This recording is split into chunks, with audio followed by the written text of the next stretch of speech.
Hi everyone, and welcome to our first webinar of the year today. I'm glad that you're also taking part today. Maybe you're a new attendee, maybe you joined our webinars last year. Of course, welcome to the first webinar today. It's how do I convert an idea into an RFC? And we have three great speakers for today. Our first speaker is Tobias, who has developed an RFC in the last years, and Benjamin and Jan-Philipp, who has a great idea for an RFC and wants to share their thoughts and idea with us today. And I'm happy, sorry. And I'm happy to welcome my colleague Sebastian, who will moderate with me today the webinar. He's the technical lead for the CSA, and I'm responsible for the marketing and events at the CSA. And maybe you know the CSA or not. Our goal is to increase the quality of commercial emailing, and we act as a neutral interface between mailbox providers and senders of commercial emailing.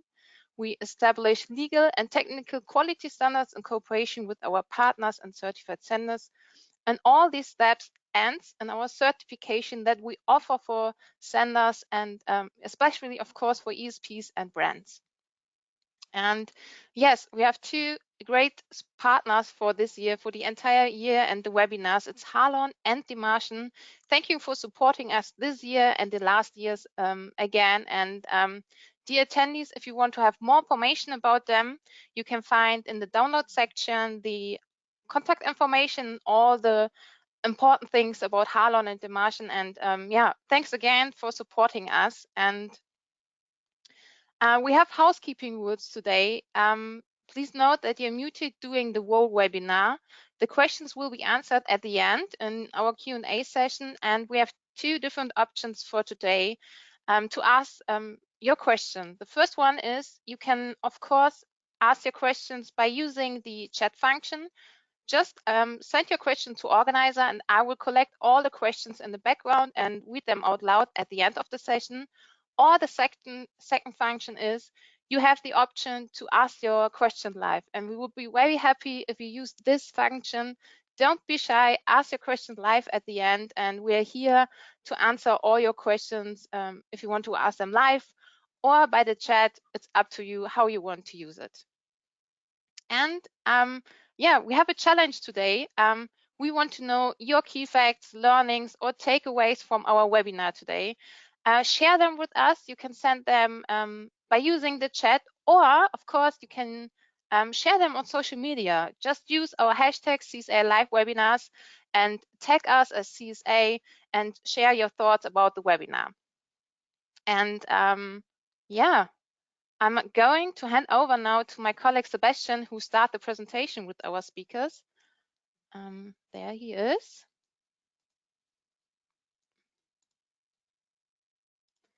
So Sebastian, I think you can now take over. It looks good. Yeah, great. Thank you very much. You're welcome. Yeah, just a quick introduction from my side, and then I would love to hand over to the real experts. We discussed a kind of interesting topic, as RFCs are more or less the center of our daily lives.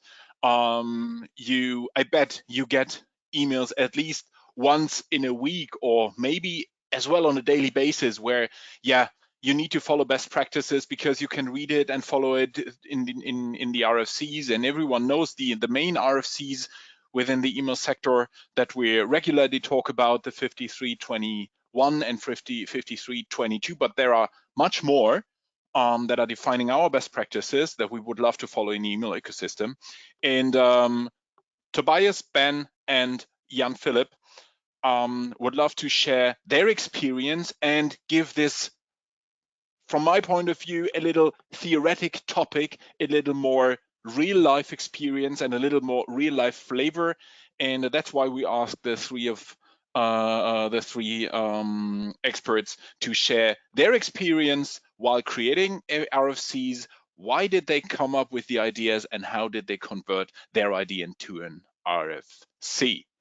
And I would love to hand over first to Tobias to give it a more in-depth introduction of this whole topic. I try to switch the slide. Yes. Tobias, welcome. So, hey all. So yeah, I'm Tobias, and I'm sitting here for the on the panel or in this webinar to promote the information I gathered through my journey to get my first RFC into the IETF list of standards. And for a lot of people, an RFC represents a standard, and I would like to overcome this misconception here. An RFC is essentially a published document that is asking for comments.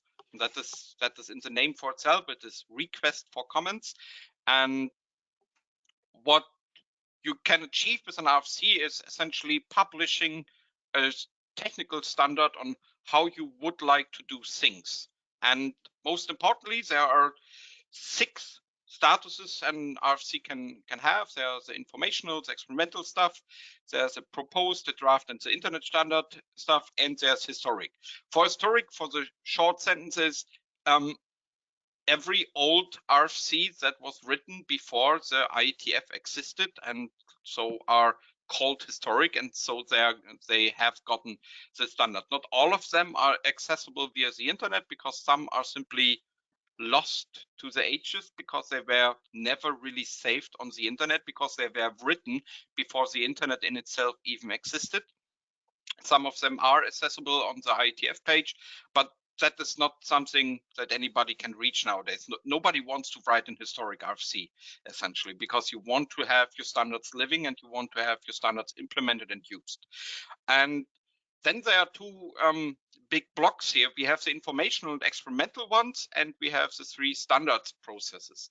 So, and to divide these 2, a standard in the sense of an RFC or the IETF is essentially something a group of people or the community of the IETF decided that this would be the best way to do a specific thing.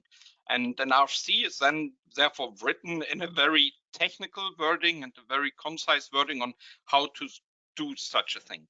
And the informational and experimental branches of the RFCs are more handled for things that you want to get out to the public.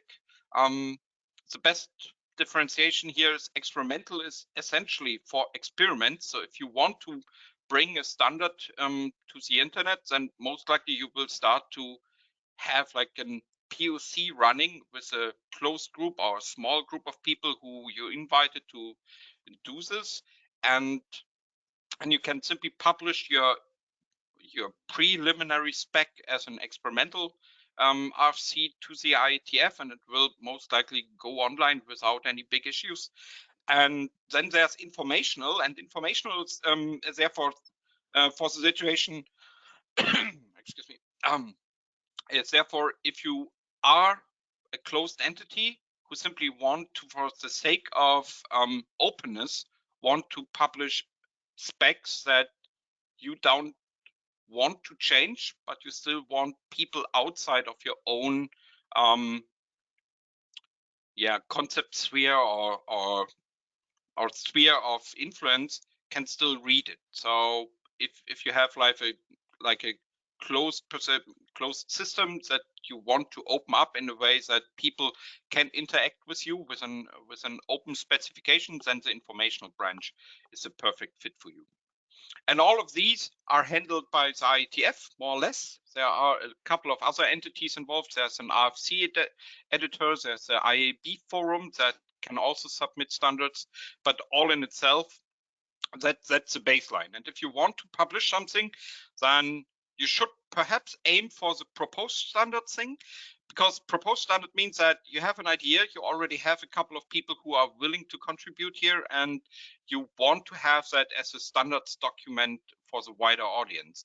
And proposed standard means in the sense that you have an initial spec that you're willing to change over a longer term, and you're also open for discussion, and you're doing it inside of the IETF community.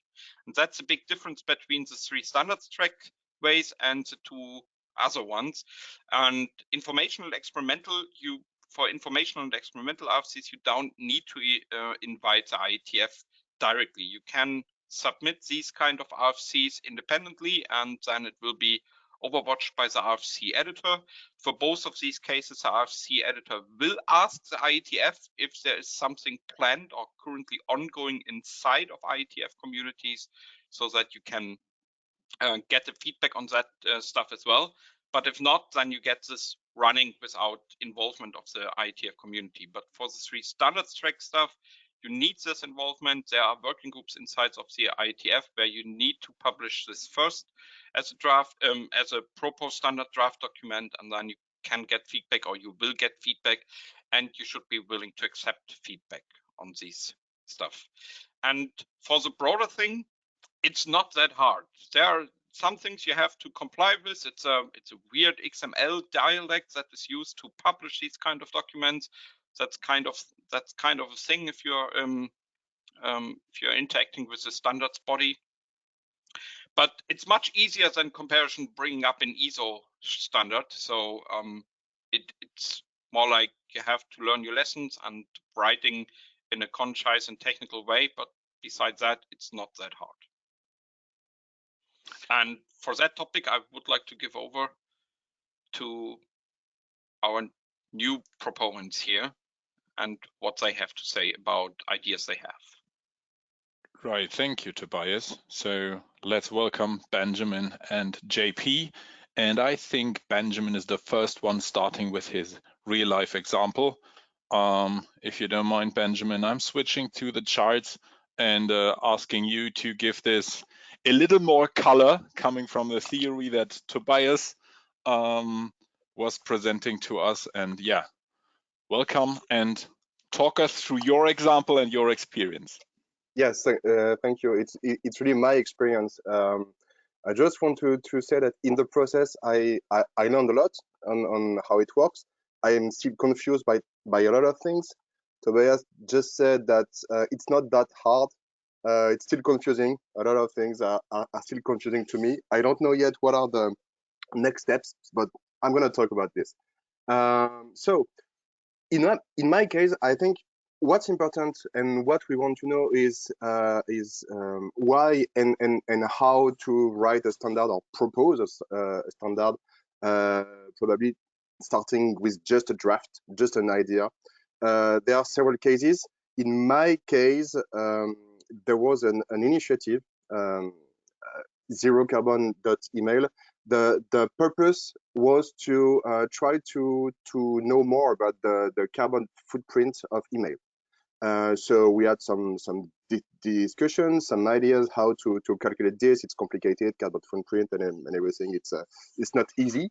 And at some point we started to get some numbers, and then we were like, could we do something about it?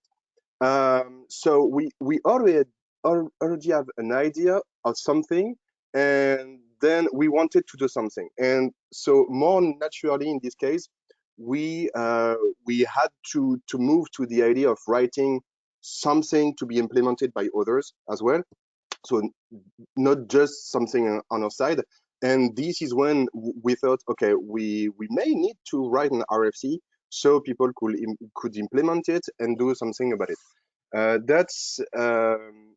I think that's easier that way. When we are a group, we already discussed about what we would like to have and how it should be implemented, and then what remains is just writing it.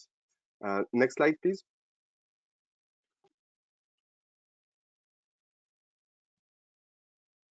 Thank you. So I'm going to just present quickly the idea of the expires header. When we talk about putting an expires header in emails, a lot of people start thinking immediately that senders will decide when an email can get deleted. It's not that simple.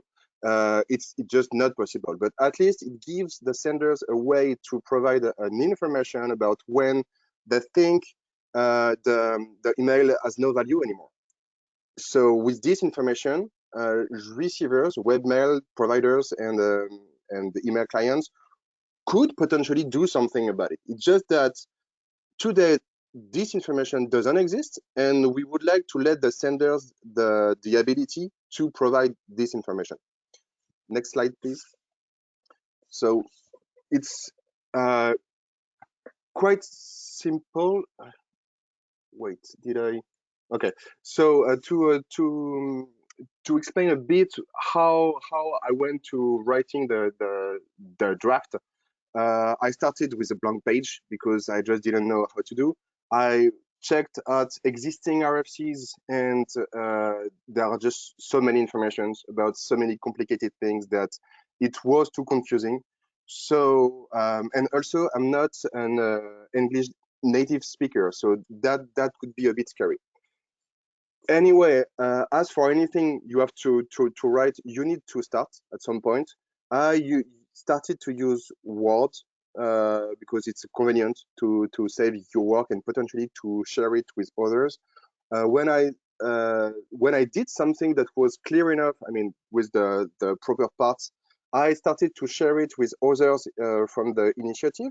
And so Word was not really convenient, so I put it on Google Docs so I could share it more easily with others. I could have used Notion, I did not, but it could have worked as well, and I'm sure there are some other solutions. So find something that is convenient to you and with which you are comfortable. Otherwise, it's going to be complicated to each step is going to be complicated if you don't use tools that you know and like. So at some point, it's all about writing, and it's really about finding the right words and the right sentences, and try to do something easy to understand, not too complex, too technical, but still the semantic has to be quite a bit specific. In my case, I've been helped by senior technical advisor John Levin. So he wrote many RFCs, so it was quite easy for him to translate what I wanted to say into something more RFC-like. Then also I put some part of the draft. I just took it from other RFCs. That's where it gets confusing, because some parts you have to put in your document. It's mandatory, but it's just not clear why, what's the purpose, what am I supposed to put exactly. Turns out that it's pretty flexible, but it still has to be here. So that's the part where you really need to pay attention, and maybe even read the RFCs explaining how to write RFCs, because there are some. It's not always easy to read, but all the information is here. Basically, there is a standard to know how to write a standard. And most importantly, don't hesitate to ask for help. So I asked John Levin. It could be anyone else. I could help if maybe I could help. So don't hesitate to ask. And maybe I could not. And so maybe I could suggest someone else to talk to. Next slide, please. So, yep, come. Which one was it? Yep, this one. So this is it. What I wrote a draft document. I updated it 2 days ago, and now the system says that it makes 5 pages. I don't know about it. To me, just 1 page in my browser, but anyway. And just for that, the header is about putting 1 line with expires and then a date here. That's pretty straightforward, and yet we need to explain why we want to do it, what's the point of it, what would be the benefit of it. And one really important point is the adoption. The purpose of a standard is to be adopted, is to be used. You don't want to write something if it's not going to be used. So again, in my specific case, it was pretty comfortable because of the Zero Carbon initiative.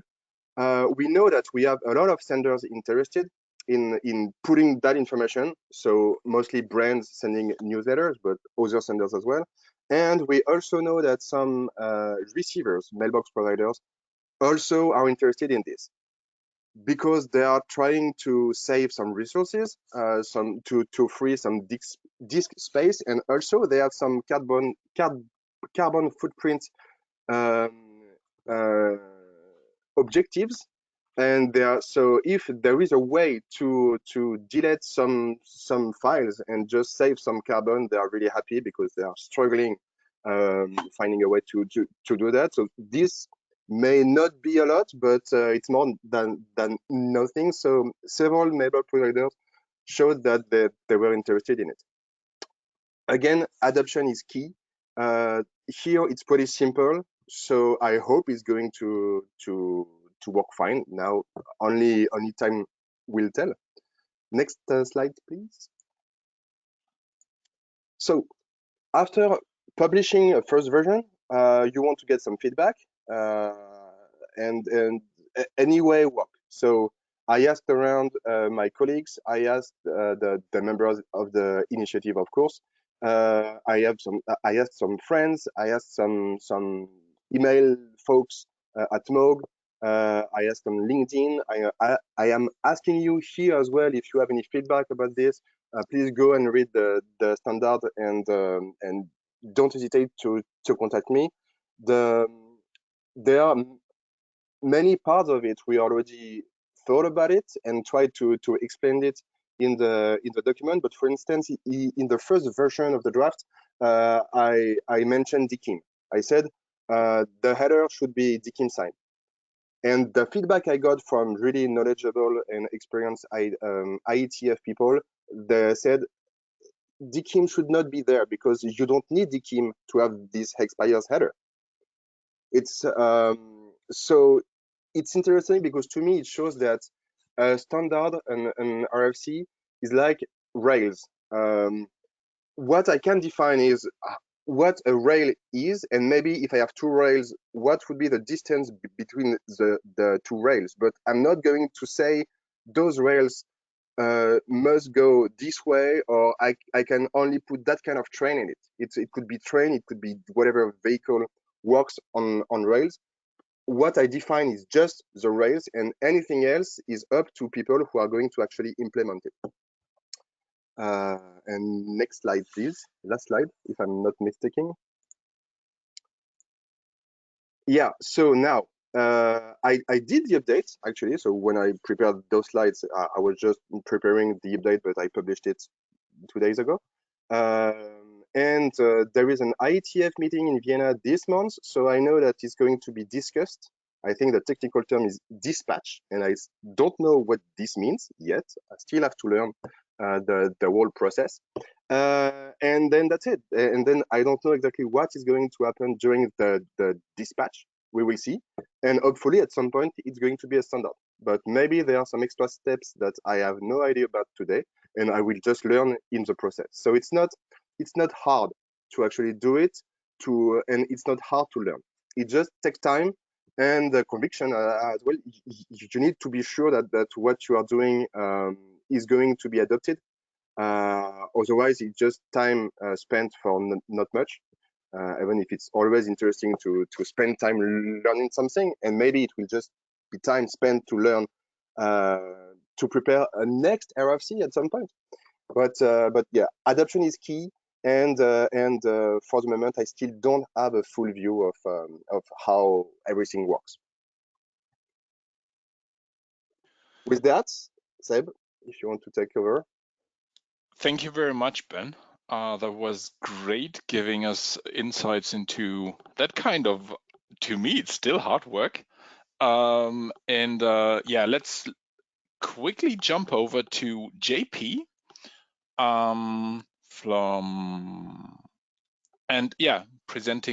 presenting him his idea for the RFC. Oh, too fast? Yeah, I think that's it, JP. The stage is yours. Yeah, that's Please share your experience with us. Thanks, Seb. Thanks, Bench, for your presentation. A lot of things you said also applies to me. But how did I come up with the idea for my draft? I think everyone knows the repetitive work of setting up new feedback loops or reassessing existing ones. This was the main point for me to develop a draft. I was setting up some new feedback loops for a few new addresses of us. And as a software engineer, I'm often a lazy person. I love to automate tasks. So my first thought was, why the hell would I keep doing this? Why isn't there an automatic way to do this? So I started to write down something roughly. Starting with 2021, I guess, I asked Zep for his feedback and if he sees some added value for the email ecosystem. He liked the idea from the beginning, and he offered me to present this to MVPs he is in contact with and collect their feedback. By the way, thanks for this. The feedback from both mailbox providers was very far apart. The first one said, "Nah, there is the GDPR. We need a confirmed opt-in for the feedback addresses. So I think there is no chance for this draft." The other one was quite interested and had some good points to improve this draft. The important one for me was this sentence: why not use their header in favor of an DNS entry? This was also the point for me to go on with this draft to write down. In mind, knowing that a larger MVP is interested and want to implement this, I started to go in detail and worked it out. I thought about the feedback from the MVP and converted the initial DNS-based draft to an header-based draft, as there are a few aspects where a DNS-based one doesn't fit very well. After I finished the first full version, I published it to the IETF platform called Data Tracker. A little side note, the data tracker is the tool which the IETF uses for the day-to-day work, for example, scheduling meetings, working with the drafts or with the RFCs. After I've published it, I shared it on my social media channels to attract some more senders or MVPs. Yeah, it got a lot of feedback beside the feedback from Zep, Arne, and Tobias. Had a nice calls with Levent from Inksmail, for example, who also provided good feedback and good points. Yeah, this is how everything started. What is the draft actually about? Zep, can you move on with the slides?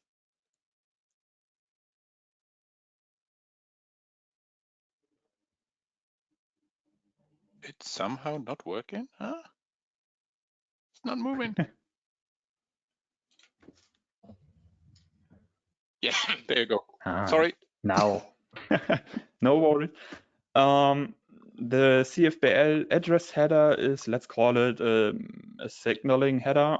It contains the feedback loop address of the sender. This signals the mailbox provider, hey, there is an address. You can use it to send us complaints from your users. As DKIM starts to gain more and more importance in the reputation building or in the whole ecosystem, it gets more and more time consuming to maintain feedback loops for customers. Sure, the customer can set up the feedback loops on their own, but not every customer may have the knowledge or is willing to do this. So let's assume when every current feedback loop providers change their system from IP-based to a DKIM-only system, there could be a lot of work for every one of us to change or to add customer domains to get feedback about complaints. Nevertheless, as you see in the example, the header requires DKIM coverage to prevent a kind of man-in-the-middle attack where a third party could change the feedback loop address to receive the complaints and get somehow valid email addresses. The CFPL address domain either needs to be fully aligned with the from header or kind of subdomain of it, or it requires a DKIM signature which covers the address itself and the from domain, as you see in the example, which would be suitable for a lot of ESP platforms out there. Both variants require that the CFPL address header is included in the H tag of the DKIM signature. Some of you may know, may ask now, why not simply use the existing list unsub header? Yeah, you can use this, but only for marketing or mailing list emails. In the normal communication between mailbox provider and mailbox provider, so our daily email communication, the header isn't there.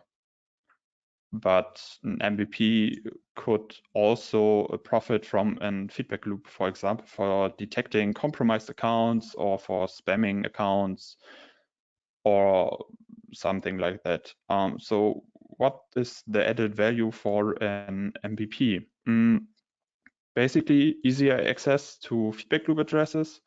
They don't need to spend much money or resources on developing or maintaining a setup platform where a sender can add, update, delete, or change their feedback loop subscriptions, and of course, all other added values that apply for senders apply also for mailbox providers.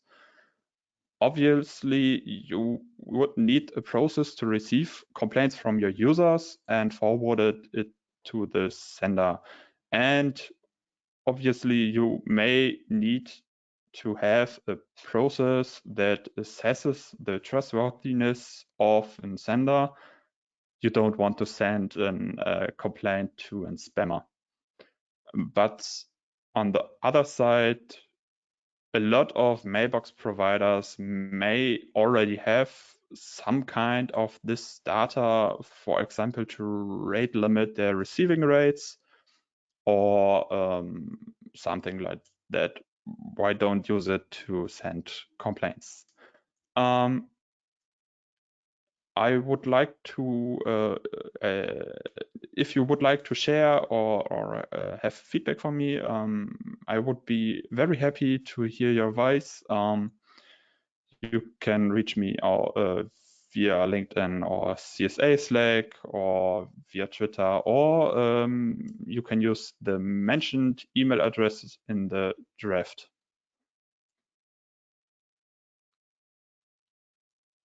Yeah. This is my part. Thank you very much, JP. Thank you for that insight, Tobias. It's your turn. Please, close that session and give us a little insights what the two guys give here. And thank you very much. You're the last one talking today. And then I think we may have some questions and ending up in a more or less open talks with the audience. Okay, so yeah, as you can see, that's the last slide, more or less, at least the last slide with information for this webinar. And the headline is a key thing here. Find people who are willing to help. RFCs are not developed alone. RFCs are developed in a community effort, and as Ben already mentioned, and also JP mentioned, if you get help from friends, from colleagues, from different communities like you have with MOG, we have with CSA, the ECO in itself also provides community services. We have the DNOC mailing list in Germany. There's a mailing list. You can ask on different ways for feedback and all this kind of stuff that helps you to get this done. And the most important thing here is don't try to do it alone. Simply ask your friends and ask your relations that you need help and that you want to get help for that. Be prepared to answer weird questions, as like Ben had that at the beginning, like with he wanted to put the decom requirement into the expire setter, and then he got the question, why do you want that? And then there's a thought process after, initiated by answering these questions, and being prepared for this kind of stuff also means that you know what you're talking about, and that is a very important step. And for the last thing, stand up for the things that you are thinking are important, but allow change for the greater good. That's also a thing, that an RFC should not try to be overly strict on all the things you want to define, but should only be overly strict from a technical perspective over the things that are important for that standard. Don't try to put too many things into a single document or into a single proposed standard, but try to get only the stuff into these kind of documents that are really important to reaching your goal. And that are lessons that I learned, that Ben is learning and learned as well, and that JP is learning and learned as well over the work they are doing into that topic. And I think it is very important here to repeat myself, find people who are willing to help. And for the last sentence, or for the last topic here, is it's much easier if you approach the IETF with a new standard, if you can say that you already have companies who are willing to implement it, or even better, to already have your draft implemented. That is something that helps a lot in convincing people that it makes sense to do what you plan to do. And for that, I would like to thank the CSA and my colleagues and friends here that we had the opportunity to talk about this topic. JP, Ben, can I ask you to come back to show us your lovely faces? So let's open up the open round Sure. here. Thanks for that lovely presentation. And the purpose of that webinar was exactly more or less the last sentences that Tobias raised here. So it is the three of you that have developed an RFC in the past. You are in the process of developing. JP mentioned it. He approached me. We tried to use a network to change to share the idea and discuss the idea. I had a lovely discussion with Benjamin on LinkedIn when he was sharing his link to the RFC, and that's exactly the point. And we would love to invite everyone who's got an idea to reach out to those experts who had the experience already, or just I don't know, sit together with, hopefully in person very soon, with experts from the whole business to discuss the topic, crunch ideas, and bring it into an RFC. And let's finally have a look if we can answer questions that were coming up by the group. Yep, we already have questions. I think I will start with Benjamin. One question for you. Did you get any feedback or did some research what users will think if emails disappear from their inbox? Yes, so that's a normal reaction when we say we will put an information which may lead to deletion, but the purpose of the standard is not to trigger automated deletion. The idea we have, and we still have some work to do in the initiative for the legal part, but the idea is that the webmail providers, the mailbox providers, should provide something, a feature or something to their user that would lead to deletion at some point. But automated deletion is probably not a good idea, and this is briefly discussed in the draft.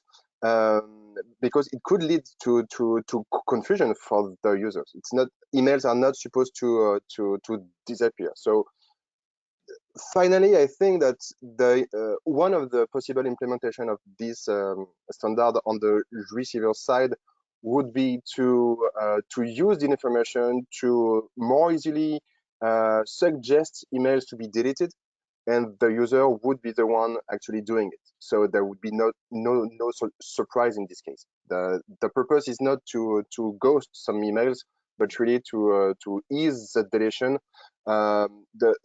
Because nowadays we think that data should have a life cycle. Some of them maybe live forever or as long as possible. Some others are short-lived. And it means that in this case, we just want to ease the way to delete whatever should be deleted. I hope that answered the question. I think so. And we have another question for JP. Will ESPs be able to work better with their customers based on your feedback header? Yes, it would. This is the example I provided, the double signature.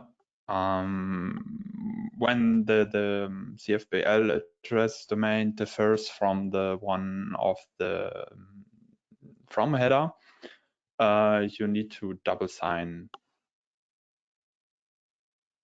with two DKIM keys, one for the customer domain and one for the let's say ESP platform domain.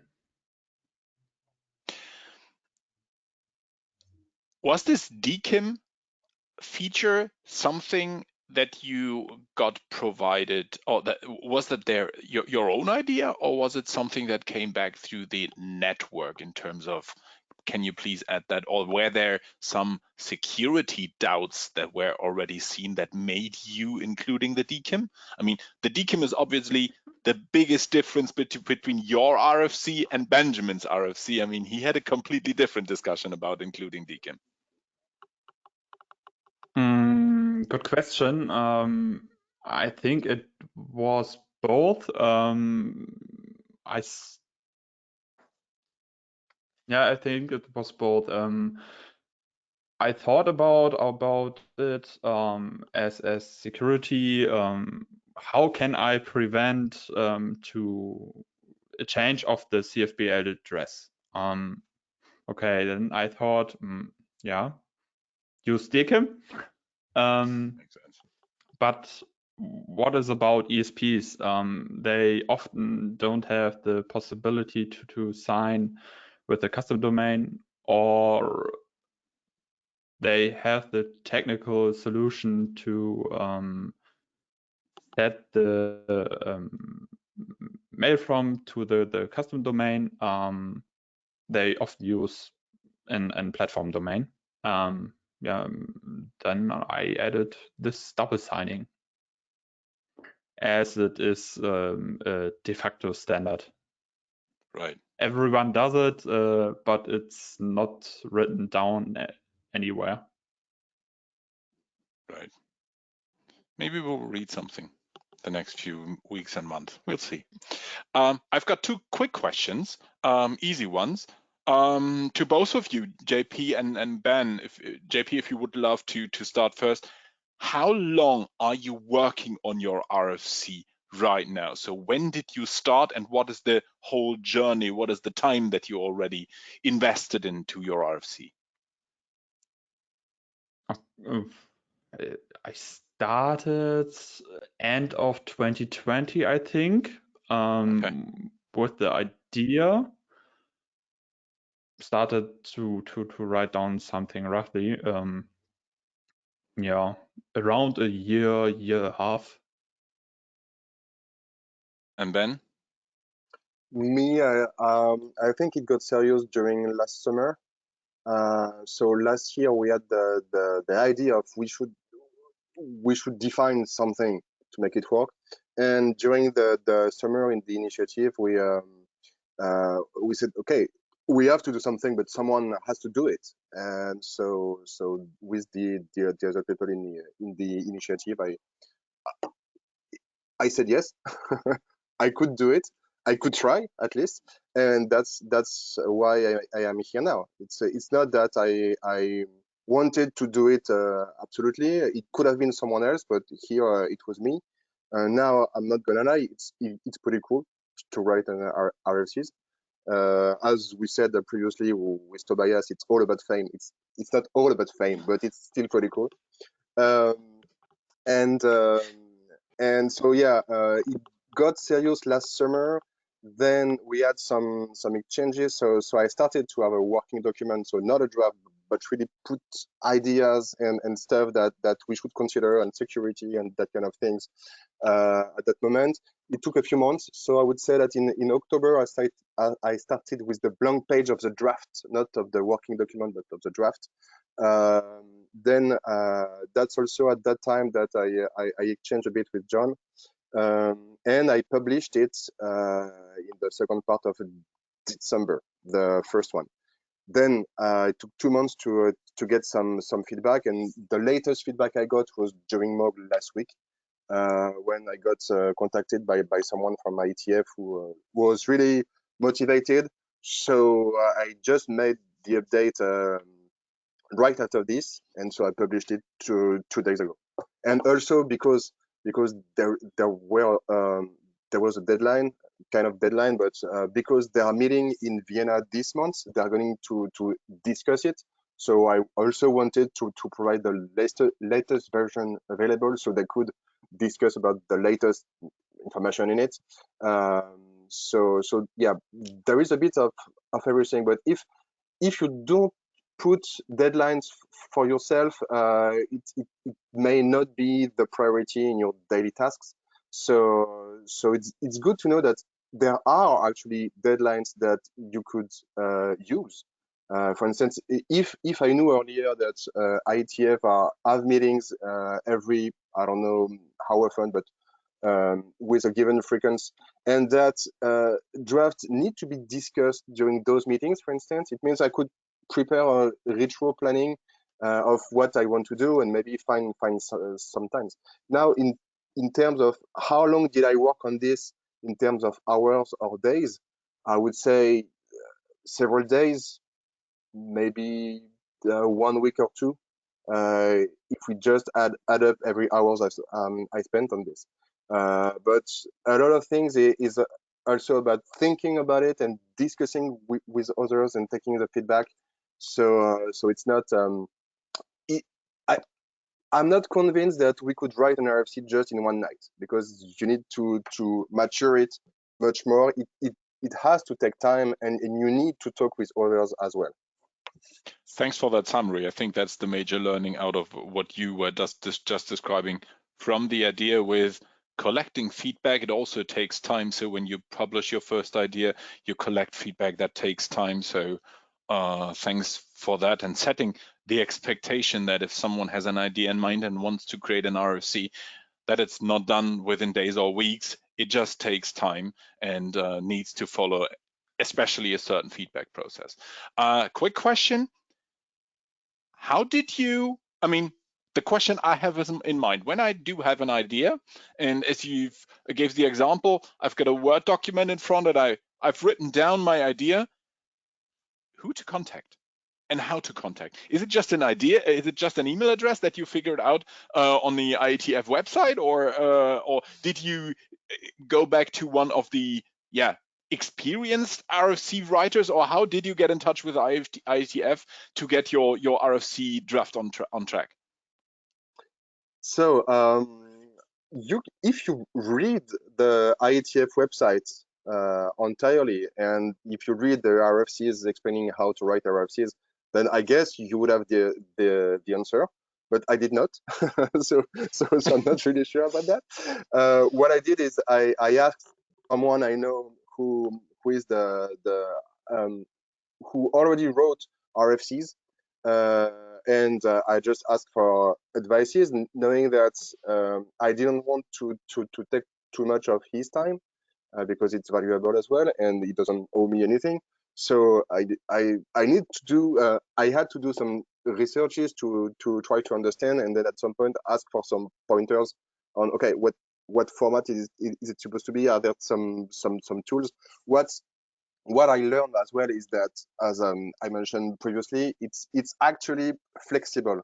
It means that you can use whatever you want, as long as at some point it matches the requirements. So when you are alone on this, what you want is to have guidelines. You know, just okay, I need to follow this, and then I would do it, and then something else. And we don't really have that. I found one pretty old presentation trying to summarize the journey, but it's still a bit complex. So I think it's something I would like to do in the future as well. Something trying to explain, like writing RFCs for dummies, basically.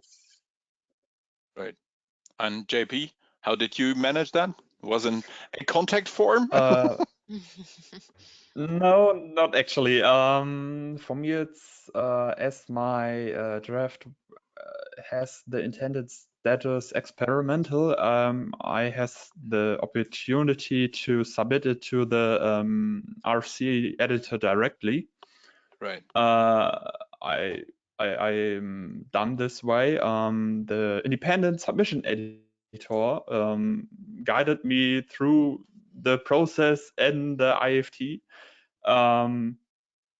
He would like to have it discussed in the dispatch working group in the IETF. So I'm currently stuck there and waiting for the Vienna meeting.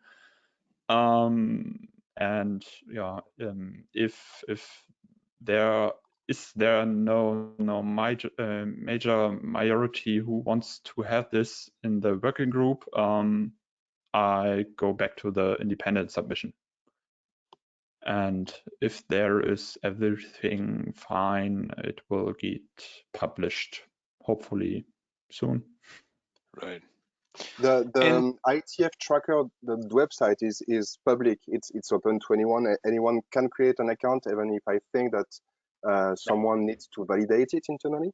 But so anyone could today submit a file. It's just that it's not that obvious that this is actually possible. So indeed, in my case, I had to ask someone to point me to that site and confirm that I should be using this and just read every line of text because they explain everything on it, almost everything.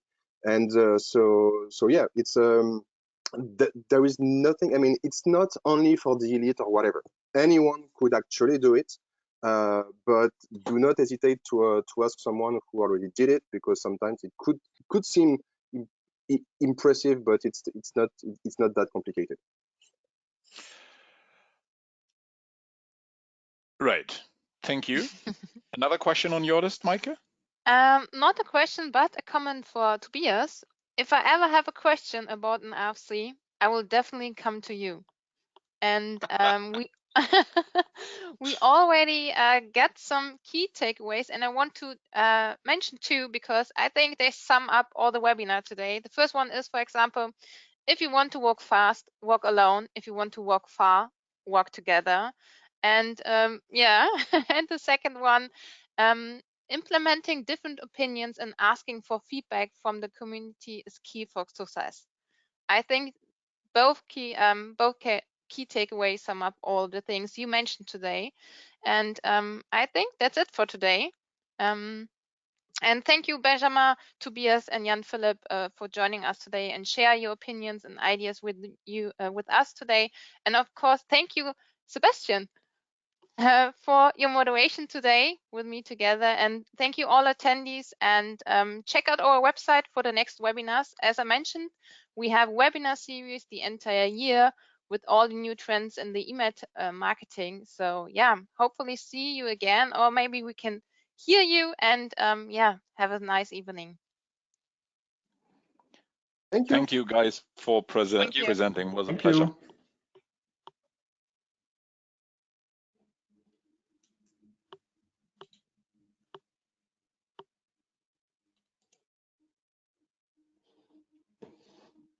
Do we stay? We could stay.